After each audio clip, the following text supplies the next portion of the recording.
Welcome back to the Ivy Unleashed podcast. We have one of our favorites, reoccurring guest, Jeremy Stein. Jeremy, welcome back to Ivy Unleashed. Thank you. I am so excited to be here and excited to see you two again. It's been a little while. A lot has happened since we talked with you last. A whole lot.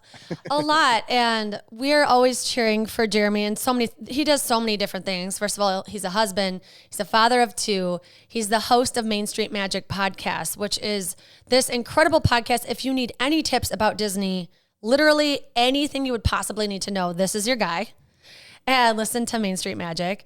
But today we're going to talk about something different. Since the last time we had Jeremy on, he's been very open about his mental health, about addiction, and kind of being this high functioning person that is depending on alcohol to get through a lot. And so what we're going to talk about today is a very sensitive subject. It's a very vulnerable thing for Jeremy to talk about, but he's also writing a book right now. And he's spilling his guts in this book. And he's going to practice saying these things out loud with us today, too, because there's a lot of beauty in the book. I've read some of the draft already. But the book's name is Still Loud, Now Clear. So let's talk about, since we had you on, how we're at this point that you're writing a book and how addiction and mental health is kind of weaved in and why you decided to write this book. Yeah, so it's funny if you go back to when I was on the podcast the last time with you guys, I had actually mentioned a point about my health and all, because I had gone through some weight loss and some different things I was trying to change about my life. And one of the things I remember talking about during that was slowing down on the drinking and what, my wife and I would go to Disney and just, that was kind of what we did a lot of there, was hitting bars and making friends and doing that type of stuff. So it's kind of funny because in that, and in the thralls of that, I was probably the deepest I've ever been in addiction and alcoholism.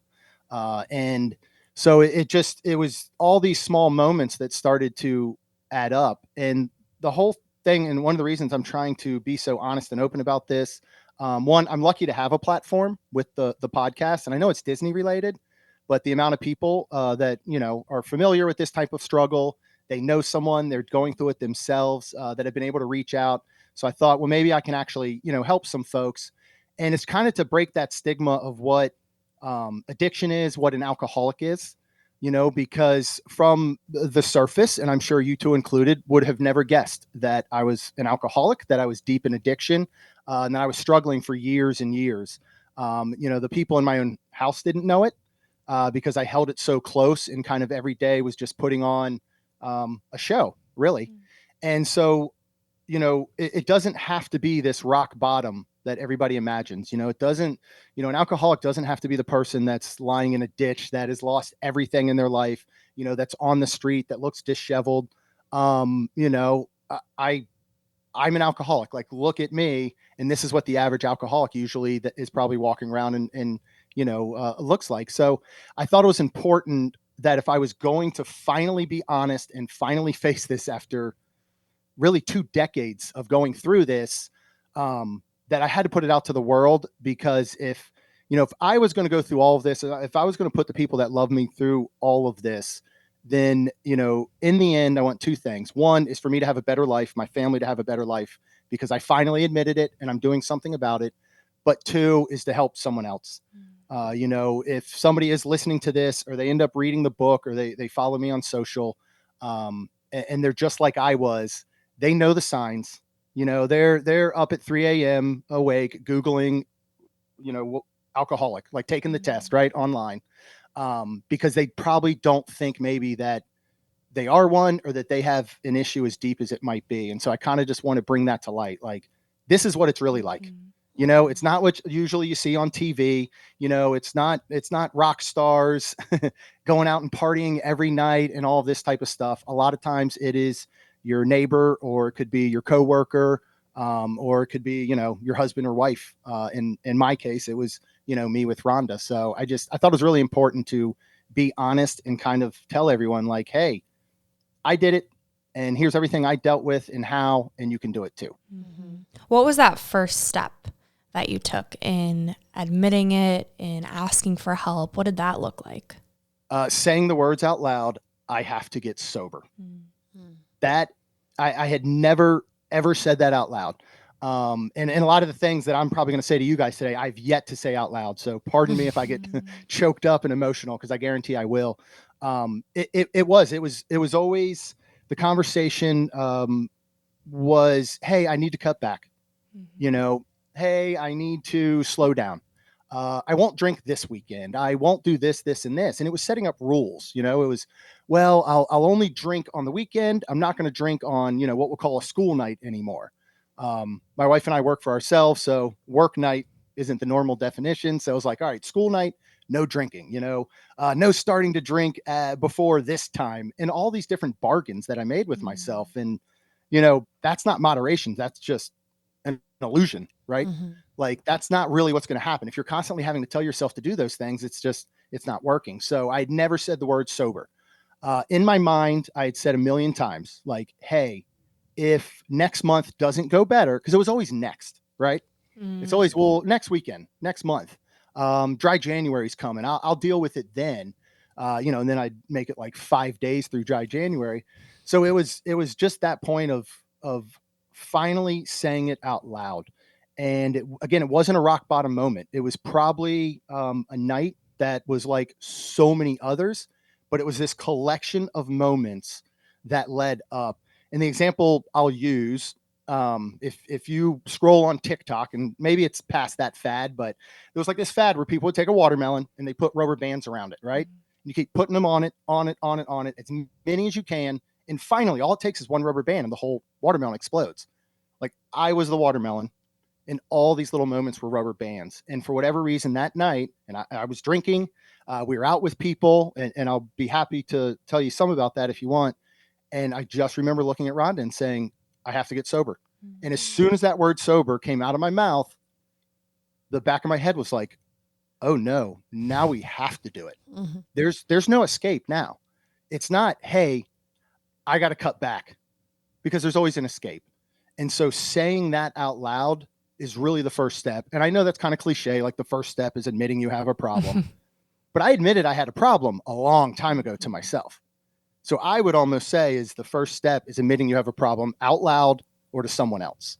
That's really kind of the first step that'll get you started, because now there's accountability at least, and there's someone who at least is on the same plane. Because I was always, I'll slow down. In the back of my mind is, but if it doesn't work, I have to quit completely. And that's really scary. You know, when your whole life depends on something, and the analogy I can use, and it sounds so messed up unless you are someone who understands it, is like, you know, alcohol is my best friend. It was there in the good times. It was there in the bad times. Never argued with me. It never said, hey, that's probably enough. You know, alcohol was always up for one more drink. So to lose that is to kind of lose everything, you know. And I ended up finding out alcohol was my operating system for everything I did. So Wow. that's a hard thing to realize. Yeah. And once you do, that's where the real work begins. Because, and I keep saying this because everyone's like, is it hard? Not physically drinking is the easiest thing in the world. Like, that's simple. You just don't do it. But not thinking about it and having to work on yourself and work on all the things that you had just been pushing down for 2 decades, that's where the work starts. And that's the thing that makes this super duper hard. And it was the reason that I had, you know, held from getting actually sober for years and years. It's so funny because you can feel that it's such an isolating thing. It's this mind game you have in your own mind, this conversation you're having with alcohol back and forth. Am I doing it? Am I not? This weekend? How, at what time? You know, you're having all these conversations, but you also have a wife that loves you so much, and you have daughters that love you so much. And I know they've said things to be like, to help you try and quit, or it's the, you know, it's been a conversation with them too. But ultimately it has to be you that makes this decision and that changes that internal dialogue. And so what's that been like, your relationship with your wife and daughters in the midst of this, and how, you know, you lean on them to help that self-talk a bit too? Yeah. You put it perfectly, because it has to be you.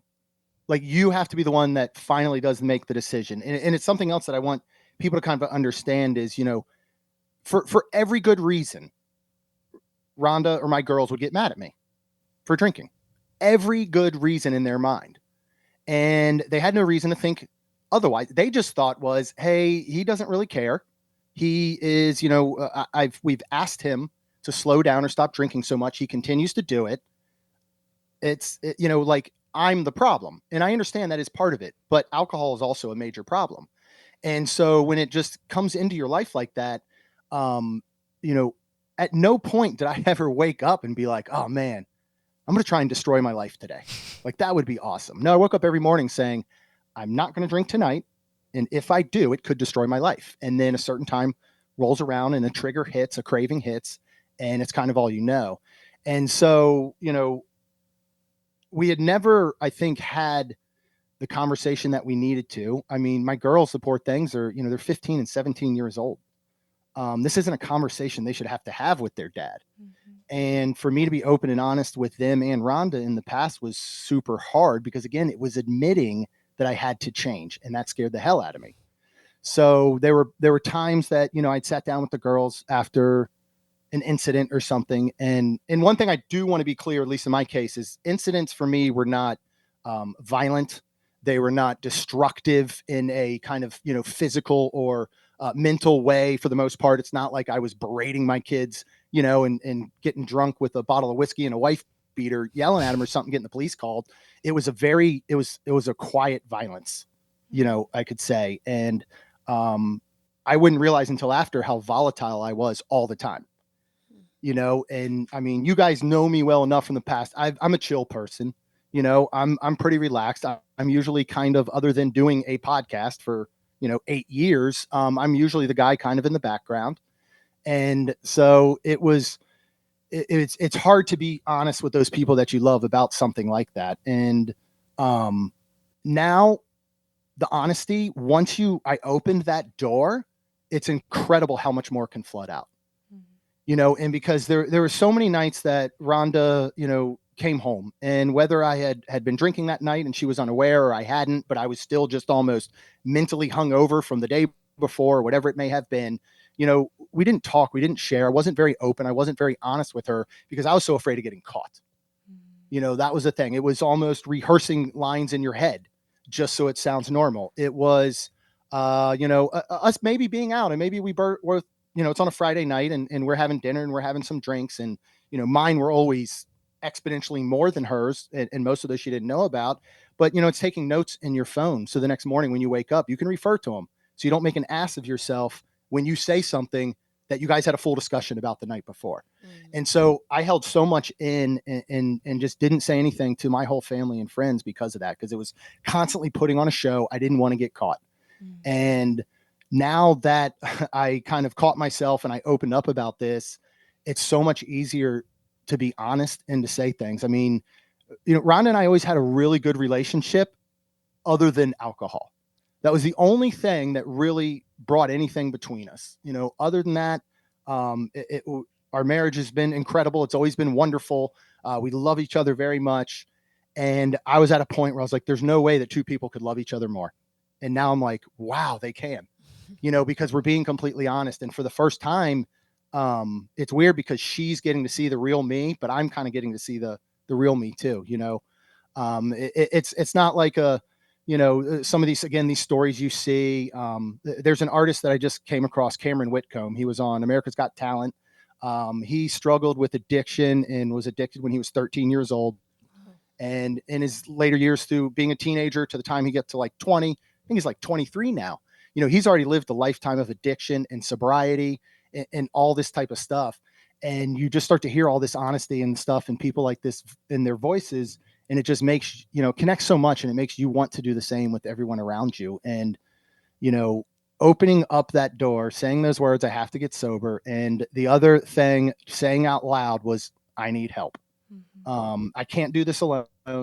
Unfortunately for me, because I'm stubborn and stupid, it took about a year of sobriety, of me white knuckling my way through, of just putting my head down and beating myself up through it, because I didn't get the help I needed in that first year.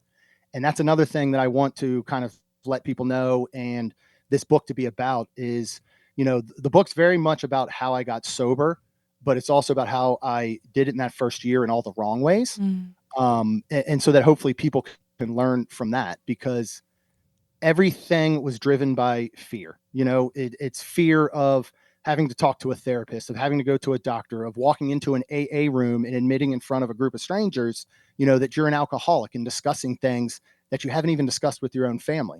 And it took me a year to start to get to all of that. That clarity finally opened up. And it's the other thing I want people to understand that might be starting to get sober to go through is like, it sucks, man. It's the hardest thing ever. It sucks. And it's not about shakes or physical withdrawals. I was fortunate that I didn't have major withdrawals or anything like that. But the mental withdrawals and what it has done, on my mental health has just been insane to figure out over the past year. So it's that other thing, letting people know, like, it's not easy. Day one doesn't bring a bunch of clarity. Month one doesn't bring a bunch of weight loss. Month two doesn't exactly bring better sleep. There's a lot of things that online will promise you. Well, they need to, because they want you to get sober, right? If I tell you that the first 3 to 6 months sucks, who's going to want to do that, right? Because it's hard to look past that 3 or 6 months. So it's just letting people know, like, you're going to have to do it. So admit it, ask for help, and then just do the work in whatever way it makes sense to you. I think a lot of people, just when you think about life and being a parent and all of the responsibilities and the roles, it's easy to just pick up the glass and to numb and to feel okay for a short amount of time, right? You're chasing that next high. And you mentioned that hurting felt easier than healing. So I'd love for you to elaborate on that, because I think a lot of people listening can relate to that. Yeah, I don't know why my default system for so long has just been to hurt, and to be very self-conscious. And I've never had a lot of self-esteem. I've got major imposter syndrome. I mean, I grew up with the best childhood you could imagine. That's the other thing to kind of break the stigma. I didn't come from alcoholic parents. My dad quit drinking when my brother Alan, who's 3.5 years older than me, when he entered middle school. And not like my dad was drinking a bunch. I remember maybe, they'd have a gathering and he'd have a beer or two, and my mom might have a glass of wine, but alcohol wasn't really in our house. And my dad stopped when my brother hit middle school because he didn't want to be an influence, right? So he didn't want to be like, hey, I'm drinking, so it must be okay, for my kids to do it. And we see that and all. And so we didn't dabble a lot with alcohol. I didn't really in high school, but it wasn't until I left and I went to my first year at college away. I went to Towson University first semester, and I just went nuts. I just went wild. And I don't know if it was because alcohol just wasn't really talked about in a way we knew, though, that we shouldn't have it. Right. So by the time I got access to it in college and I was on my own, was just like, wow, this is awesome. And my brother, if anybody knows my brother, Alan, he's as good as he is at everything now. He's been that way ever since I've known him. He's always been the one great at sports and school and all this stuff. And I always felt a need to live up to him. Not because of anything he or my parents did. It was just my own, like, hey, look at all these things my brother's doing. And I'm just known as Alan's little brother. So I think I got to college and was like, man, like, I can kind of be the star of my own show if I want now, because nobody knows who Alan Stein is here. It's just me. And so I partied. And on the drive up, I did community college for 1 year. Then I went to Towson because that's where all my friends went. Because I grew up in Maryland, and everybody that went to our high school either went to Towson or they went like down south somewhere. And so I ended up going there for a semester. I remember on the drive up, my dad didn't talk to me about sex. He didn't talk to me about alcohol. He just said, if they were paying, because I've got two of the greatest parents in the world, always have provided everything for me. They still do to this day. If I need anything, I can call them at a moment's notice. And he just said, if you fail one class, I'm going to pull you out. And so I failed several. I drank every night. I got to a point I was drinking a fifth of vodka a night, chasing it with like Kool-Aid and stuff. And I started to kind of become the guy, like, it'd be a Friday morning and I'd be, stumbling out of my dorm room and walking somewhere, and I'd see people from the night before that were like, oh, hey, it's Jeremy. And I was kind of the party guy, and I was like, cool, like, I'm being known now. And then I fell in love there. I had a girlfriend in high school that was just a horrible relationship pretty much throughout. And I would find that I'd start chasing kind of these mentally abusive relationships. Because again, I don't know why I didn't feel like I had the worth to be with them. So it was more, again, it became that I can either be alone, which sounds so much harder than being with someone, even if they kind of treat me like shit, right? Like that just sounds easier because I'm with someone. I don't have to be alone. And I've always needed a distraction. I've got major ADHD. Anybody listening will probably tell as I trail off and go in crazy directions. So please keep me on track. So it was just, I think it was those moments of just then having that girlfriend and going, all right, well, she kind of treated me like crap. And one moment would be the highest of highs. And then the next was like the lowest of lows. And there were these mental games that she always played. And of course, everyone saw it but me. So I tied myself to drinking, to this girlfriend and all of that. It was during that time, you know, and this is where writing the book has been so good, because I've sat for so long and been like, what the hell's wrong with me? Why am I this way? And as I start to go back, I just find these little notches of things that are kind of like, oh, well, those kind of just start to add up. And the fact that I never faced them, they just piled on. And that drove me into being this, you know, alcoholic and all, I feel like. And so like during that time we had, this guy, Billy, lived, 2 doors down from us. Like we had these suites that connected a bathroom, and then he was the next one over. Nicest guy. He was kind of local from the area. And I used to sit in my room and I'd play guitar and I'd leave the door open and stuff because I wanted people to like come in and be like, hey, look, it's Jeremy. He's cool. I'm like, yay. And so he would come in all the time. And it was right around the time that Good Riddance by Green Day had just come out. And Andrea will probably get more connection to some of the music and pop culture I reference, I think, than Brooke. But so that song had just come out. It was easy to play. So I would play that and Billy would stop in and he would sing along and it'd be great. And we were maybe halfway through the semester and I was at the Towson Town Mall and I ran into Billy and a buddy and we were talking about the weekend before and we had all been out drinking and stuff. And he was telling us some story about him drinking and all, and we were all laughing. And the next day in the dorm room, and I hear screams from his roommate, and Billy had hung himself in his closet. And so I had to run. I left and I ran out and I had to find either security or police or somebody who knew what to do. And so they came in and, you know, all that happened. And within a week, you know, I'm 18 years old. It's my first time ever away from home. And I got to go to a funeral, you know, this kid that I just met, who in my eyes lit up the world. I mean, you never saw Billy without a smile, you know, and this light in his eyes. And so I didn't go home because I was like, if I go home, I don't know if I'm going to be able to come back. So I borrowed, you know, a shirt and tie and pants from whoever I could find, because you don't pack a suit to go to college. You know, you're not expecting to go to a funeral in the first 2 months. And, you know, went to the funeral and all. And it was kind of that moment where like, man, like here is somebody who seemed like the happiest kid I'd ever met, but he was really struggling and dealing with something. And I don't know what it was.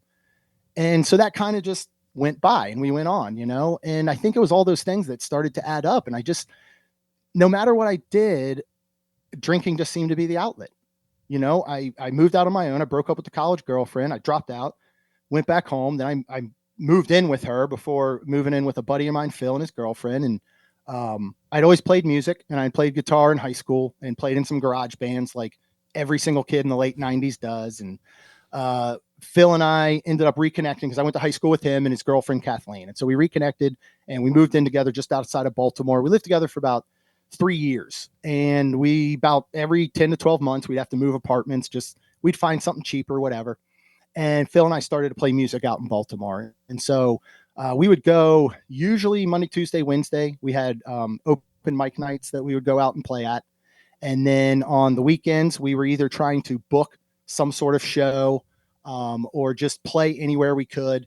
And, you know, we weren't making money. We were just having fun. And we found places that would say, you know what, we'll give you an open bar tab if you guys will host the open mic. Sweet. That's great. So, you know, we're in our early 20s. We're playing music every night. We're drinking until 2, 3 in the morning, and then going to the diner, going home. And then I'm getting up and going to work at 7. And it was like, you know, for a kid that played in garage bands, all you want to do is be a rock star, right? Well, this was my only way to kind of be one. So it was just constant of just that chaos of going out. And Phil, who was my best friend for so many years, was just about the same as my college girlfriend. So it's funny that what I looked for in a girlfriend at the time, I ended up with a best friend because he was as volatile as could be. You know, one minute we're just laughing and all, and the next minute, like something set him off and he's throwing a chair at my face, Wow. you know, or we never knew what was going to happen when we went out with Phil. So it was just constantly just feeding that chaos of just, this is exciting. You know, I was single, so I didn't have anybody. So I just needed something. And Phil was kind of that something. And we went and we played like crazy. And, you know, we drifted apart when I moved to Florida. I met Rhonda. I moved to Florida. And then it was 2016. And Phil had called me a couple months earlier. We would send text messages every once in a while, or like a song would come on that's new. And I would send him, because we used to play like the weirdest songs. Like we would do covers of anything we could find just for fun. And so I would text him and be like, hey, this would be a great song. And then it was November of 2016. I'm sitting on my couch. I'm looking at Facebook. Phil had called me a couple months earlier. I didn't answer because I thought I was too busy, and I didn't call him back because I hate talking on the phone. And then I read from his brother that Phil had passed away the night before. And it's like, oh my God. And so as I go back and I start to put this book together, I think it's all these things. So instead of me going, and my immediate fear was, man, Phil and I, you know, we drank a lot for a couple of years, like every night almost for 3-4 years. I wonder if that's what did it. And so all of a sudden this fear came over me, like, did drugs kill Phil? And what does that mean for me? But instead of just facing that and thinking, what do I need to do? I just kept drinking. And so as that continued, it's just like I kept feeding this pain where it became easier than dealing with it. And in some ways I'm not wrong, because the first year of sobriety was probably harder than the last 5 years of addiction.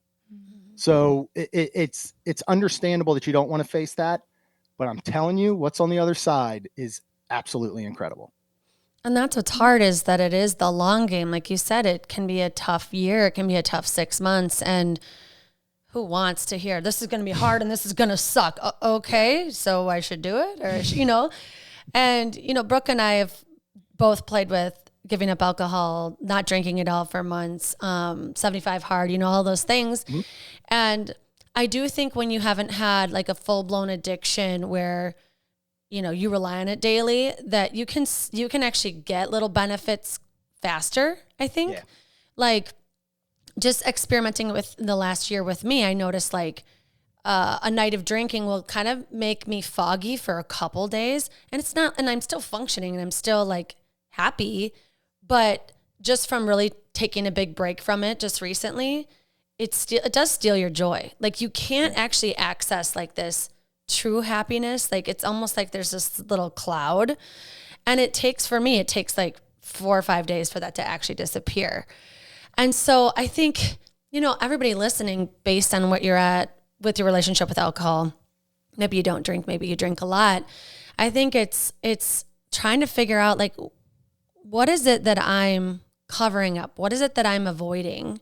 Because alcohol does help that temporarily, right? Turn off the brain, you know? And so I'm curious, now that you feel like you're more on the other side of it, you had that tough digging through it and writing this book, you know, what are the benefits that you've seen? Like what is different now when you're experiencing your day-to-day versus what it was like before? Yeah, I mean, the clarity finally comes, like what I would call that fog, you know, that you say you if you drink now, you might have it for 4 or 5 days. Like I was in that constantly. I call it the static, because I'm just trying to reference everything to music, because I'm writing a book that ties sobriety to music. So I kind of have to do it, but you know, it's kind of that static. It's just the constant switching of stations and never finding the song you want to land on. Right. And so that's how it was. And so it was constant. So after a year and finally a clarifying moment for me, you do get that clarity. You know, for me, weight loss did not come with it. I've gained 20 to 25 pounds because I love sugar and I love ice cream. And, you know, and that's one of those things. For the first 3 months, you're like, okay. Like I quit drinking. I'll allow myself sugar and ice cream. And then for 6 months, you're like, well, I'm like a year and a half. And I'm like, okay, ice cream is still better than alcohol, but it's still one of those things to figure out. But, you know, for me now, it's seeing all the little things that I missed. You know, in the way that I said, like, it's not like when I was drinking, I was an angry drunk and I was getting in fights and DUIs and all. You know, I've never been arrested. I've never had a police officer approach me somehow about being drunk or anything. I don't know how that's happened, but you know, it's now seeing the things that I missed even when I was there. You know, because while I wasn't an angry drunk, I didn't get in fights, I didn't get DUIs, you know, I wasn't present even in the moments that I was physically there. You know, my brother's big on be where your feet are, play present, and I wasn't doing that. You know, I didn't miss my kids' recitals. I didn't miss their soccer games when they played. I didn't miss birthdays. I didn't miss almost anything physically, but mentally, most of the time I wasn't there. You know, if it was that, you know, one of the girls just say it was going to be their 10th birthday and they wanted to go to a jump house or something, I was looking up to see if a bar was there, you know, and while I'm there, it's just the constant game of when is the next drink? Where is the next drink? Can I do it without anyone noticing? Because they've already seen me have this many and I know that they're watching. I know that they're counting and they're probably not, but that's what your mind thinks. You think you're the center of attention about everything that revolves around alcohol at that moment. And everybody's looking for your secrets. And so you just have so many of them. So but it brings you that moment. Like I can sit now and Lacey just got her learner's permit. Right. And so for a year, because in Florida, you get it at 15, you have to have it for a year, then you can get your license. So for a year, somebody, an adult over 21 has to be in that passenger seat while she drives. It's going to be me most of the time getting her to and from school and to and from work and all. And the difference in just sitting in that chair, in that passenger seat compared to the way I did it when Kaylin was learning the same thing. And I was, you know, actively in addiction and all is light and day. Because I can take everything in. I can notice it. You know, I'm not looking at, all right, it's 4 o'clock. We're probably going to drive till 5 o'clock. That means that when I get home, I can go ahead and pour a drink by 5:15. I can do this, this, and this. You're just there. And that's where kind of a lot of that clarity comes from. The other thing is just finding that like you start to enjoy routines. You know, we have a very weird schedule and household. We are definitely not your typical American family of husband, wife, and 2 teenage daughters. My wife's a hairdresser. She works Monday, Tuesday, and Wednesday for 12 hours a day, those 3 days, right? So during that time, because I work for myself and my brother and doing the podcast and all, I work kind of those same days. And then, you know, we kind of have these breaks on the weekend and all. And it's being able now to truly be there for all those moments that you missed, even when you were there. You know, there's a line in my book references lyrics throughout from the bands and the music and all that literally saved my life, because I wouldn't be here without my girls and my music. Like I had about 2-3 years ago, or 2 or 3 years before I got sober, I had sat with myself and just accepted that I was probably going to be dead by 50. I mean, I knew it in my mind. I'm like, look, the direction I'm going only gets worse and worse. And I have to accept the fact that this is probably going to kill me. And that's how deep I was, where I didn't think I could face the pain of getting sober. And somehow that seemed easier. And the only thing that kept me going was, look, when I'm gone, I'm gone. It doesn't affect me anymore. But like, I can't leave Rhonda and my girls. Like, how selfish is that, you know? And so having that clarity now of just putting them first, I was selfish because of alcohol. I wasn't selfish because I'm a selfish person. And alcohol takes over your life. When you get that deep, again, not for everyone, you know, I've got plenty of friends that can just drink on a Friday night. They can have 1 or 2. It's great. It doesn't really steal from them, you know, the way that it stole from me. And so it stole everything from me. And now I get to have it all back and I get to realize how to rebuild. And the hardest part of getting sober is looking back and not just spending all your time in regret over what you missed. You know, it's starting to reframe for that first I can say it was 475 days. And I'll tell you the moment in a bit of when everything changed. And at 475 days is when I finally started to see kind of the light at the end of the tunnel, and that this was worth it, and everything that I was gaining back. That's when I opened up Facebook in the morning and I looked at photos in my memories, I didn't get sad anymore. I started to get happy because I started to look and I went, man, you know, here's a photo from 10 years ago of us at Disney and I'm in the pool with my girls. And I can see it in my eyes. Like I can see kind of the lifeless, the dullness, the whatever it is. But in their eyes, they're bright, they're smiling. And so where I used to look at it and be like, man, I missed that moment. I reframed it and I was like, but they didn't. That's what they remember. They remember being with their dad. They remember being in the pool. It didn't matter what I was going through at that moment, mentally, whatever it may be, whether I was drinking or not at that moment, it doesn't matter, because what they'll look at that photo and remember is good. And that's where I started to reframe and go, that's how I need to start seeing things. And that's how I need to start seeing them. And it's funny because I'll be in the car sometimes. Lacey, oh, poor thing. She's so much like me. Like when you see yourself in your kids, it's so incredible, but sometimes you see the things that worry me. And I don't want her to have the same struggles that I did. But now there's moments where I'm with her and she doesn't talk a lot. Really got to get things out of her. She's got to be in a mood. She's just like her dad, but I kind of see her glance at me now. And I know the look because she's me. And it's kind of this look of, he's here. That's so sweet. That's worth the 475 days. It is. It's worth all of it. Mm-hmm. It is. But it's hard to see on day one. Yeah. And I'm thinking really hard to see throughout the choice to continue night after night to stay sober. It's about to be her birthday. You shared before we started recording, you're going to Disney, where there will be alcohol. When you're around people, I'm sure these past 500, whatever day you're at right now, those days you've been around people that have been drinking, you've been around alcohol. What has helped you stay sober in those moments?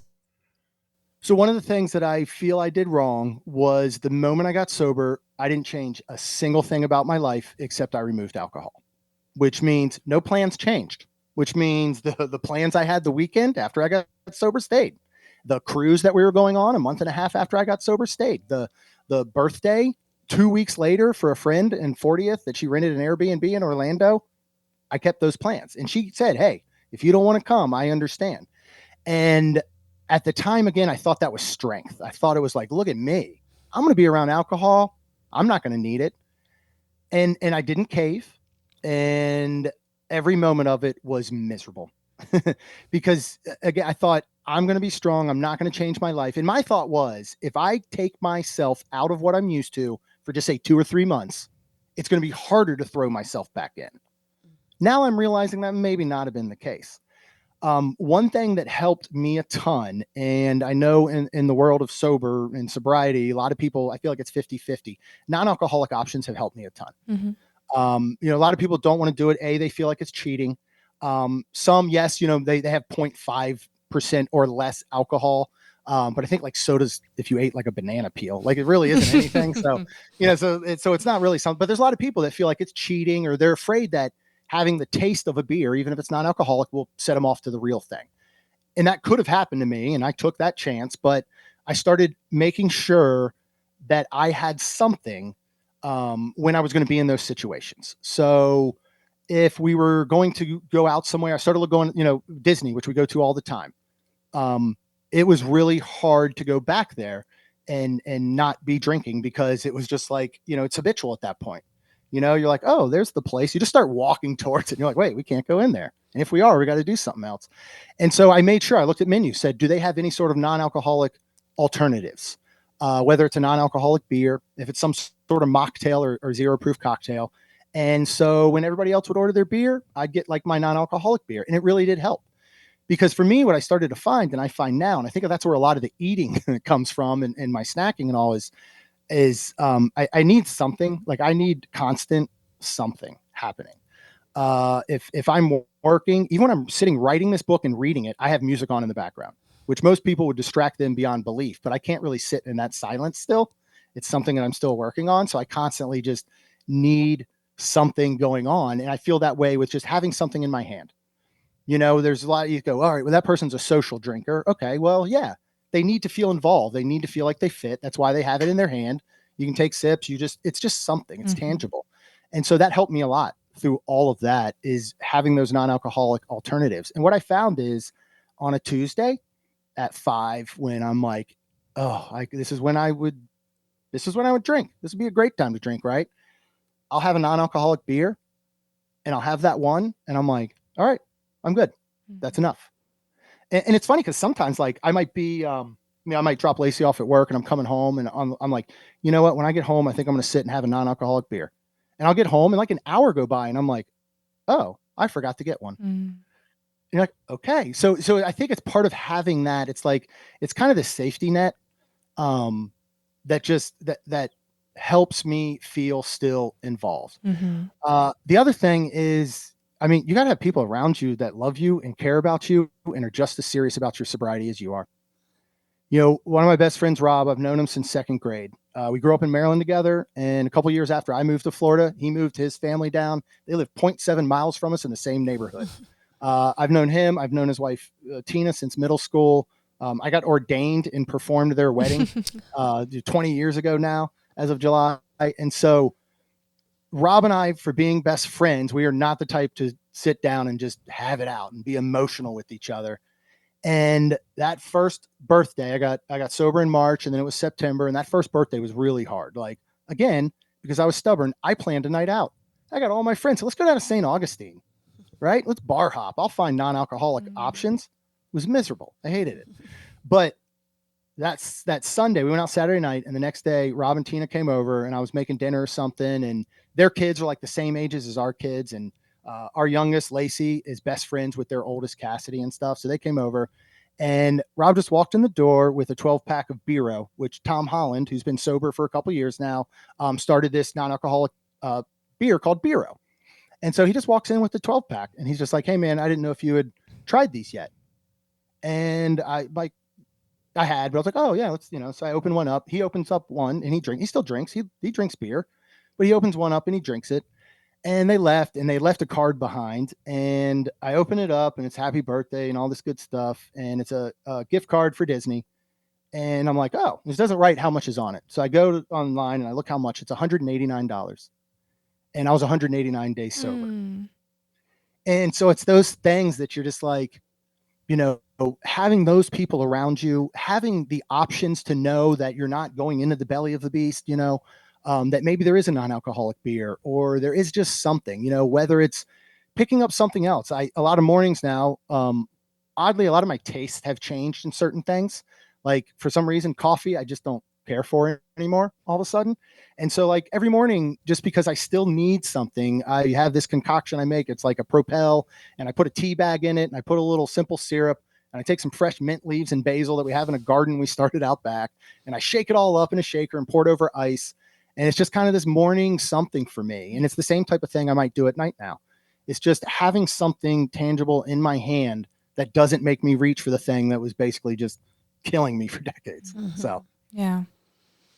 Wow. I love it. That's such a good, like you said, people say that it's cheating or whatever, but like that's their own journey, right? This is what works for you. And I think that is such a huge thing to hit home with alcohol is everybody has their own, there's a lot of themes that we probably all have with alcohol that we feel after we have too many or, whatever, but you have to decide what works best for you. Like you said, it's keeping you from the thing that was making you suffer for so long.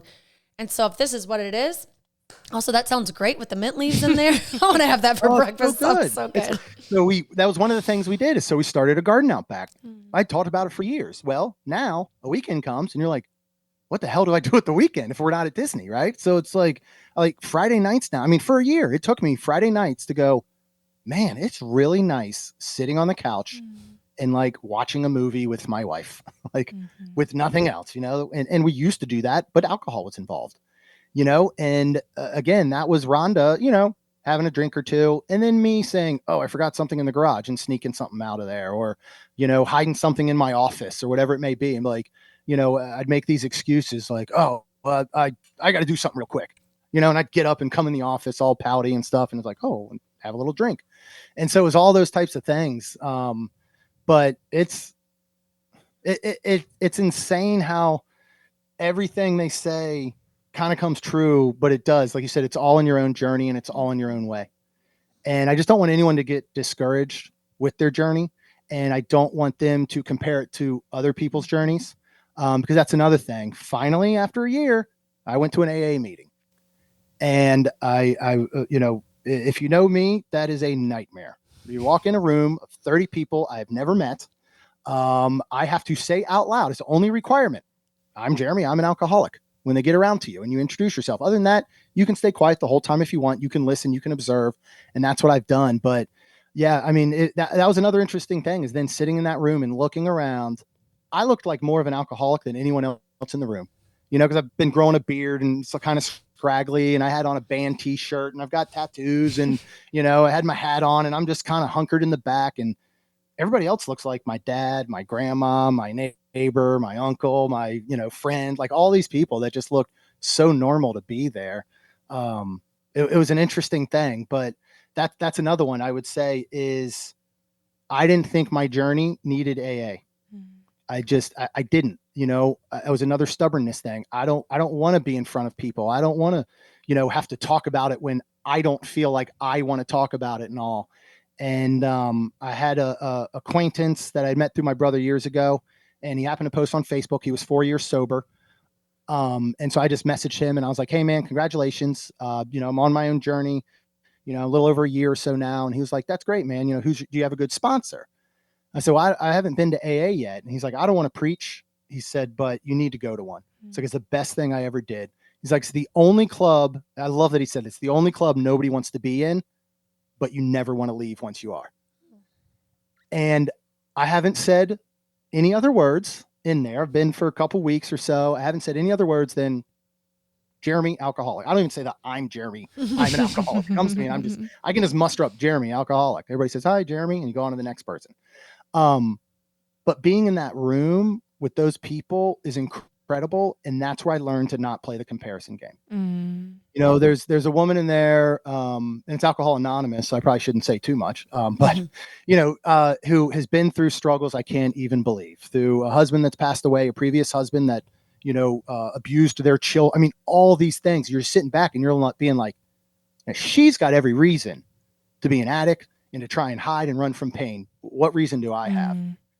And then as I just started to sit, I'm like, it doesn't matter. Whatever your pain is, whatever your grief is, it's yours. And it's important to you. It doesn't matter what anybody else is going through.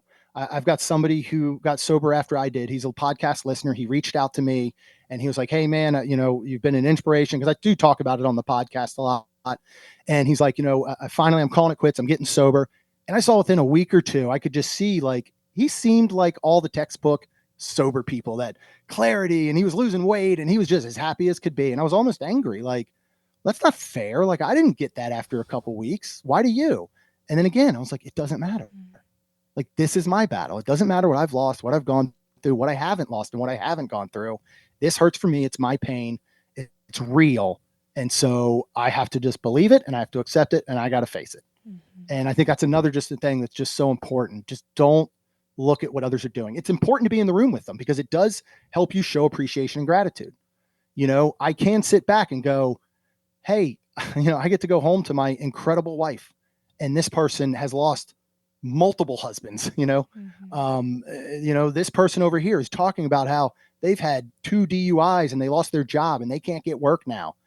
And on paper, that looks a lot worse than what I'm dealing with. Just some sad boy who had some, shitty girlfriends when he grew up, and some of his friends happen to pass away. Like, you start to just think that you're not worthy of saving or of this redemption or making your life better. And you are. Yeah, plain and simple, you are. And again, it doesn't have to be, you could drink once a month. You could drink every single night.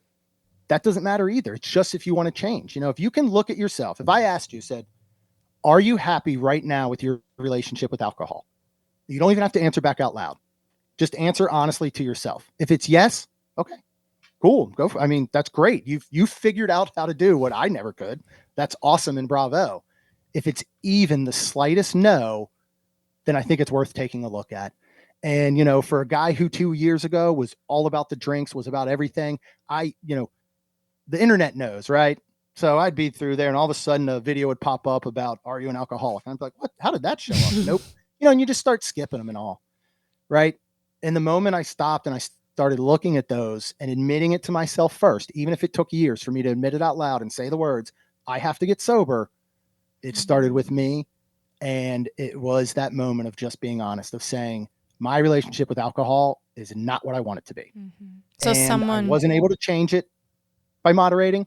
So there's only one other step. And I want people to understand that, like, it's your journey.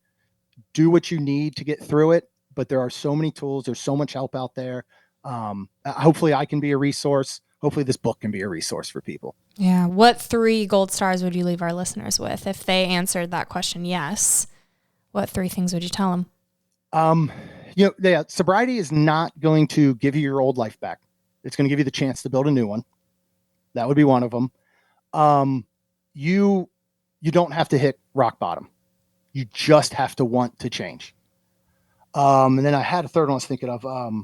The other one, because it's becoming more and more usual, especially with incredible people like you and your podcast.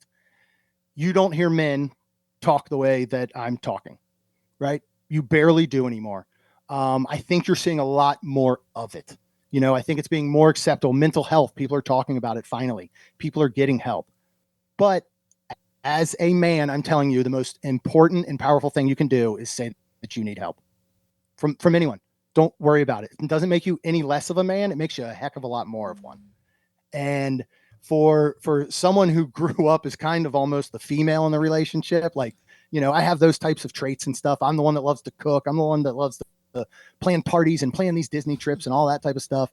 Rhonda's like the breadwinner in the family. So when you look at these traditional families that grew up, when I was a kid, when nobody talked about mental health, nobody talked about therapy. ADHD was something that the hyper kid had that couldn't sit still in class and was loud and bad and got bad grades. Those are what I grew up with, and a lot of people grew up with, of what a man is you're stoic, you bring home the bacon, you work on cards and you drink whiskey. And being a man is not that. It is just saying you need help, that you can't do it on your own. And it's actually getting that help, I think, is just, it's more important than anything.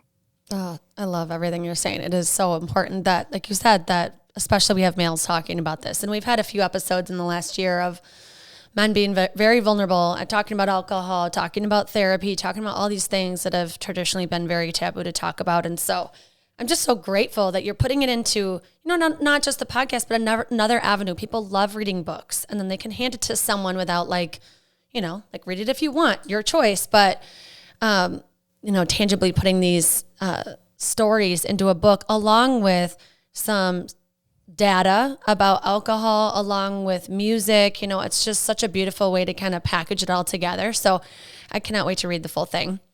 But as you know, we always end every episode with Unleashing Ivy. So more questions we're curious about.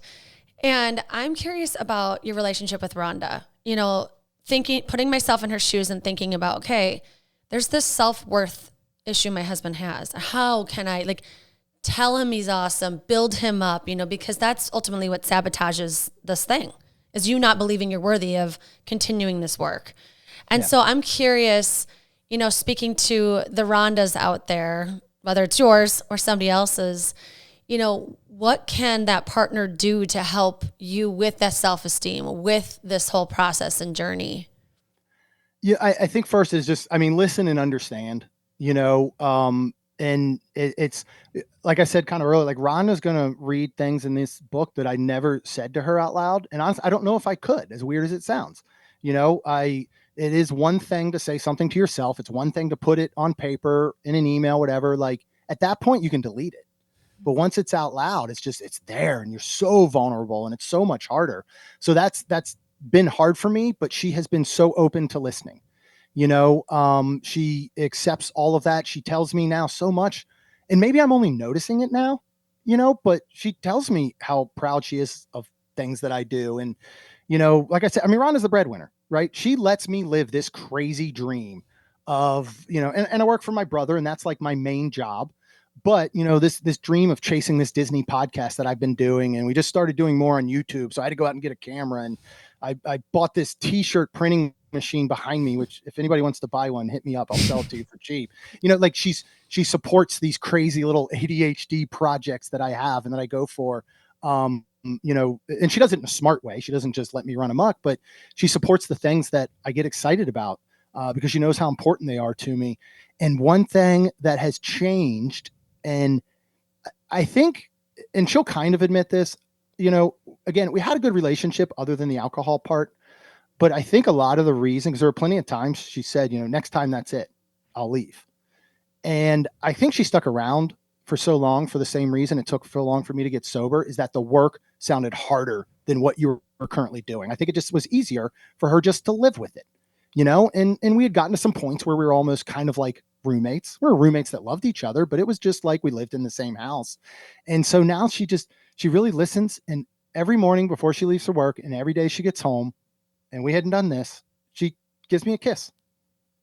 And it's something so small that, again, for somebody who has trouble with that self-worth, who she's been with me for 20 years through every possible thing. And I'll tell you what, I'm an easy guy to like. I'm a really, really hard person to love. I'm seeing it more and more. I mean, I sit back and I'm like, dang, like she should get an award for like loving me. But she does. And she's that little affection, or that little token of affection, just that little kiss in the morning and at night now, is just like, wow. Yeah. Like she really does. The one thing I did not expect, and I've done some research, this does happen, is maybe it comes back. My sex drive took such a dive, which is one thing I did not read anywhere about sobriety. But I do understand now a lot of the rewiring of the brain, because your brain spends a long time rewiring itself. And even if, you might think it's out of your system after X number of days, but it really isn't. So that was an interesting one. So I think, and then you go, well, we're 46. We've been married for 20 years. Is that life or is that sobriety of the way I feel? But, but it's even one of those things that I kind of wish I'd known. And honestly, we haven't had a conversation about, and it's something that I know we will, because now I feel like I can't. It's weird when she comes home and says, how was your day? I tell her now. Like I tell her and we talk and we have a conversation. And I don't have to wake up in the morning and be like, should I go in and say anything? Cause I don't know if I don't know. And even if that came out of just a Monday morning, she hated Monday mornings because that was coming out of our weekend of just doing things and going out and drinking. So it's that though. It's her just finally listening and understanding. When I started to tell her the inside thoughts that I had around drinking, I was so afraid she'd get like mad or angry. How could you do this to me? Why wouldn't you tell me this all along? And instead her response was, wow, I'm so sorry. That's how you feel. And that meant more than anything. And probably the whole sobriety. It's her just understanding that all those years, it was me, but it wasn't me. It was the addiction. It was the alcohol. I think everything's easier. Everything's easier when you're honest, is what I'm hearing. Yeah. So my question, in one word, what can you do now that you're sober that you couldn't do when you were drinking? Can I use 2 words? Yes. Enjoy life. Yeah. And if you had to put a little tagline, the way it was meant to be, I thought I was enjoying life. I thought, hey, this is like the rock star lifestyle. I get to do whatever I want when I want. If I want to drink, I'll drink. I'm an adult. I don't care. This is awesome. And life is so much better now. And most days it doesn't feel like it. There's not a moment, there's not a minute that goes by I don't think about alcohol. I don't think about drinking. I don't think about where I've been, what I have ahead of me, but that's life. And it's a hell of a lot better than the one I was living. So I'm just going to keep on trucking and do whatever I can and just continue to claw my way out of this thing, because it's worth it on the other side. Is that what you would go back and tell drinking Jeremy, or would you tell him something different? Yeah, that, and just, you can do it, but you literally can do it. Like, your life doesn't have to be this way. Yeah. Wow. Well, thank you so much, Jeremy, for walking us through what you've been through, and that you were willing to do the work. Because I do think when you have that low self-esteem, like, you don't think you're capable of this, because it does sound hard. It does sound daunting, and it does require you to be vulnerable in ways that you probably have never been, and still are, because people are going to be reading this book, which I'm sure is like tearing your heart open and handing it to people. Yeah, it is. Yeah. So we're excited for this, but we can't wait to hear when it comes out. March 10th of 2026 is the date that it's supposed to come out. Yep. So we can't wait to hold it in our hands and share it with people, because it's going to ultimately save lives, that you were this vulnerable, that you are sharing. And I like that you're so honest about the suckiness of it sometimes, because like you said, on Instagram, you can see people like, oh, my life is so much better and I've lost all my, like the, Yeah, right. And so I'm just so grateful that you're taking this time to talk about it, to write about it in your own way, with your own story. And I'm just so proud of you and grateful for this time. Well, thank you. And I appreciate you guys having me on. You know, I thought for years, and I just realized this recently, like I thought for years, like kind of the Disney podcast was kind of my purpose, you know, and part of it is like, we enjoy helping people have a better vacation at Disney, save money, whatever it is. But I started this and I thought, you know what? I think this is it. Like, this is my purpose. This is why I'm here. You know, you can believe in whatever kind of God you want. But you know, mine, I always knew there was something more for me. It's the only reason I can figure out why I'm still here, why I didn't get DUIs, why I didn't end up in a ditch some nights. Is because I think there is a bigger purpose for me. And I think this is it. So I hope so. And if it helps one person, then it was worth it for me. Well, think about that dad being more present with their kids at Disney. Yeah. That's the secret sauce, man. Yep. And you use a lot of time hunting down that next Disney drink, because it's not like any lines there are short. So you're wasting even more time. So yeah, be present, be with your kids and all. And life is better on the other side. Trust me. Yeah. Well, as you know, we wrap up every show with a piece of gold. Would you please send us off with yours? So I want to have a quote from Scott Stapp, who is the lead singer of Creed, one of my all-time favorite bands. I've got tattoo on my back of their crest, and I'll read it just so I don't mess it up.